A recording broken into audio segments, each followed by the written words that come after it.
ডায়েটের নাম করে মোটা হয়ে বাড়ি ফিরে এলাম। তো বলি শোনো বন্ধুরা, সবার আগে একটা চিড়ে ভাজার প্যাকেট নিয়ে আমি উঠে গেছিলাম ট্রেনে। সেখান থেকে স্টেশনে পৌঁছে ব্যাগ পোটলা গুছিয়ে আমি চলে গেছিলাম আরেকটা জায়গায়। সেখানে র্যাবিট সোনাকে আদর করে আর দাদা ভাইয়ের ট্যাটু দেখে আমরা পৌঁছে গেছিলাম যেখানে সবকিছু রান্না হচ্ছে। আজকে কি ছিল সেটা এখনো বুঝতে পারোনি তো? আজকে আমার ছোট্ট ভাইজির জন্মদিন ছিল, যার জন্য এত কিছু আয়োজন। দূর দূরান্ত থেকে আমাদের সব ফ্যামিলি মেম্বার্সরা আজকের দিনে উপস্থিত ছিল।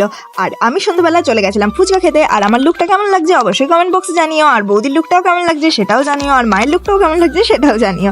এত লুক তোমাদের জানাতে গেলে কমেন্ট বক্স ভরিয়ে ফেলতে হবে। আর এই যে আমার ছোট্ট ভাইজিকে কেমন লাগছে সেটা একটুখানি অবশ্যই জানিও। আর তারপর আমরা চলে গেছিলাম খেতে। খাওয়ার শেষে আমি খেয়ে নিলাম একটা আইসক্রিম অ্যান্ড দেন তারপরে শুরু হয়ে গেছিল আমাদের নাচ। আর নাচে দেখছো তো কি ধমাল মাচিয়ে দিয়েছে একদম পুরো। দাদা ভাইরা তো একদম পুরো চাঁদ লাগিয়ে দিয়েছে জন্মদিনে। পরিবারের সাথে কাটানো এই দিনগুলো কিন্তু স্মৃতি হয়ে থেকে যাবে। এর ফুল ভিডিওটা আমি নিচে দিয়ে রাখলাম, অবশ্যই গিয়ে একবার চেক করে নিও।